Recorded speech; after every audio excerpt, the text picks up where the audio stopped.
നമ്മളെവിടെ പോണേ? നമ്മൾ സിനിമയ്ക്ക് പോണത്. സിനിമ പേരറിയില്ല മക്കളെ. ഹലോ ഗൈസ്, ഇങ്ങനെ വേണം പറയാൻ.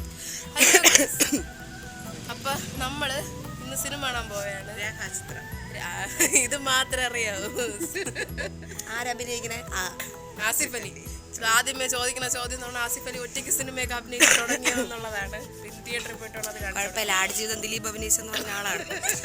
തിയേറ്ററിൽ പോയിരുന്ന കണ്ടിട്ട് അവസാനം പറഞ്ഞ ആടുജീവിതം ദിലീപാണ് അഭിനയിച്ചത്. നമ്മള് നാട്ടിൽ വന്നപ്പോൾ കുറെ കല്യാണത്തിന്റെ വ്ളോഗ് ഒക്കെ എടുക്കണമെന്ന് വിചാരിച്ചു. ഒന്നും നടന്നില്ല.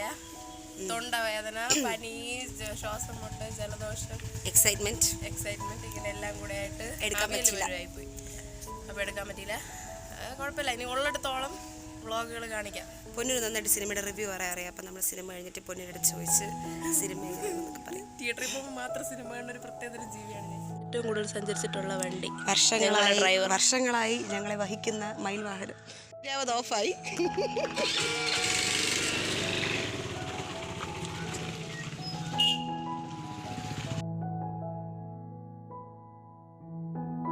നമ്മൾ 5 പേർക്ക് ടിക്കറ്റ് എടുത്തു. അതിൽ 6 പേർക്ക് ടിക്കറ്റ് എടുത്തു. അതിൽ 3 പേര് ഇവിടെ ഉണ്ട്. 3 പേര് വന്നുകൊണ്ടിരിക്കും. ഒരാൾ നമ്മളെ പറ്റിച്ചു. അപ്പം പിന്നെ ഒരാൾ നമ്മൾ ബുക്ക് ചെയ്തു. ആരാണ് പറ്റിച്ചത്? അമ്മ പറ. അഭിമാനം പോലെ. അമ്മയുടെ ഭർത്താവ്.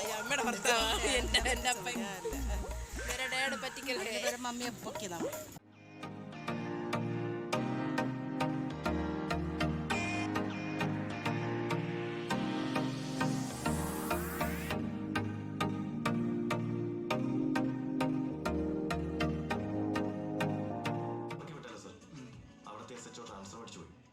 വലിയ സെൻസിറ്റീവ് ഇഷ്യൂസ് ഒന്നും ഇല്ലാത്ത സ്റ്റേഷനല്ലേ? അതെ. കുറച്ചു കാലം അവിടെ കിടന്ന് അട്ടടി കൊള്ളുമ്പോ അയാൾ താനെ ശരിയാവും.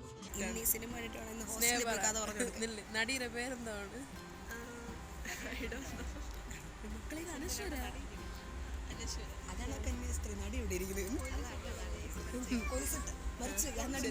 ആസിഫ് അലി ഒറ്റയ്ക്കാണ് സിനിമയിൽ അഭിനയിച്ചത്. എന്തെങ്കിലും പരാതി ഉണ്ട്? കൂടെ ആരെങ്കിലും കാണാമായിരുന്നു? മമ്മൂട്ടി ഉണ്ട് ബാക്കിൽ. ഇതുവരെ കിടക്കുന്ന ഒരു കൊച്ചു വേറൊരു ചെറുക്കനെടുത്ത് പറയും, എടാ എൻ്റെ അപ്പനെ നല്ല സിനിമയിൽ അഭിനയിച്ചു, ഞാൻ കണ്ടിട്ടുണ്ട്. അപ്പോൾ അവൻ പറയുന്നത് അപ്പം നമ്മൾ സിനിമ കാണാൻ കയറിയത് കുറച്ച് വൈകിയാണ് കയറിയത് അല്ലേ. ഇവർ ഞങ്ങളെ ചതിച്ചു. ഇവർ ഞങ്ങളടുത്ത് സ്പാർക്കിൻ്റെ ഫ്രണ്ടിൽ വെയിറ്റ് ചെയ്യാൻ പറഞ്ഞിട്ട് ഇവർ കേട്ടത് പാർക്കിങ്ങിൻ്റെ അടുത്ത് വെയിറ്റ് ചെയ്യണം. അങ്ങനെ ഞങ്ങൾ മൂഞ്ചിത്തേറ്റെ 10 മിനിറ്റ് ലേറ്റായിട്ടാണ് കയറിയത്. അങ്ങനെ ഞങ്ങൾ 10 മിനിറ്റ് ലേറ്റായിട്ടാണ് കയറിയത്. മുത്തുൻ്റെ മുഖം നല്ല ബ്രൈറ്റ് ആയിട്ടിരിക്കുന്നത്. എൻ്റെ മുഖം ഉറങ്ങി. നീ അവിടെ നിന്ന് മാറിയിരി, അവിടെയാണ് സ്പോട്ട് ലൈറ്റ് ഇരിക്കുന്നത്. ഈ കുട്ടികൾ കാരണമാണ്.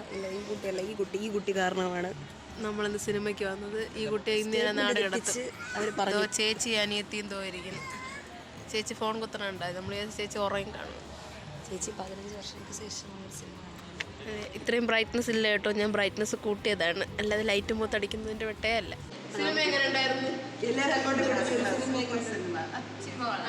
സിനിമയാണ് കണ്ടത്.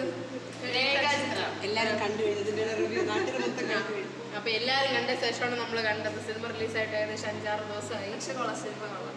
ഫസ്റ്റ് ഹാഫ് എനിക്ക് അത്ര കുഴപ്പമില്ല, പക്ഷെ സെക്കൻഡ് ഹാഫ് അടിപൊളിയായിരുന്നു. നല്ല അടിപൊളിയായിരുന്നു.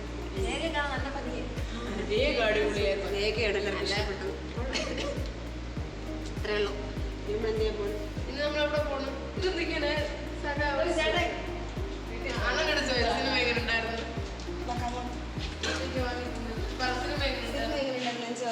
ആരും കണ്ടില്ല.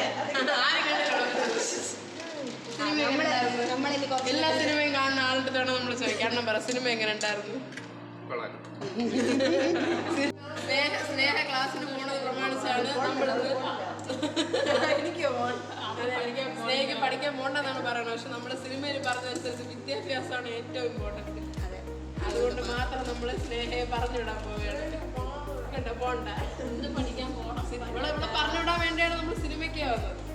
ഇനി ഇവിടെ നിന്ന് ഇവർക്ക് ഷാർജ വാങ്ങിച്ചു കൊടുക്കുമെന്ന് പറഞ്ഞു. അപ്പം അതിൻ്റെ കൂടെ പറ്റിയിട്ട് ഷാർജയും കുടിച്ചിട്ട് ഷാർജ കുടിക്കാൻ പോകണം. സഹോദരന്റെ സ്നേഹമാണ് നിങ്ങളിപ്പോൾ കണ്ടുകൊണ്ടിരിക്കുന്നത്. ഷാർജ കുടിക്കുന്ന സ്നേഹമാണ് കാണുന്നത്. ഷാർജ ഒരു ഷാർജ വാങ്ങിച്ചരാന്ന് പറഞ്ഞ് പറ്റിച്ചിട്ട് ഷാർജ കുടിക്കുന്ന സ്നേഹയാണ് നിങ്ങൾ കാണുന്നത്. ഷാർജ ഇപ്പൊ കുപ്പിയിൽ വന്നു തുടങ്ങി. Mango flavour Sharjah. വ്ളോഗ് ഇതോടെ ഇവിടെ നിർത്താം. ഞാൻ ഈസ്റ്ററിന് ഈസ്റ്ററിന് വന്നാലും നമ്മളിവിടെ ഇല്ലല്ലോ, നമ്മൾ പോവല്ലോ ഈസ്റ്ററിന്. ക്രിസ്മസ് അപ്പൊ ക്രിസ്മസിന് ആർക്കറിയാം. നമ്മളത് ജോലിയും കൂടിയുള്ള വണ്ടിയൊക്കെ എടുത്തു. നമുക്ക് വേറെ ഒന്നുമില്ലാത്തതുകൊണ്ട് നമ്മൾ കറങ്ങിക്കൊണ്ടിരിക്കുന്നു. ശരി, ഇത്രയുള്ള ബൈ. അപ്പൊ ശരി.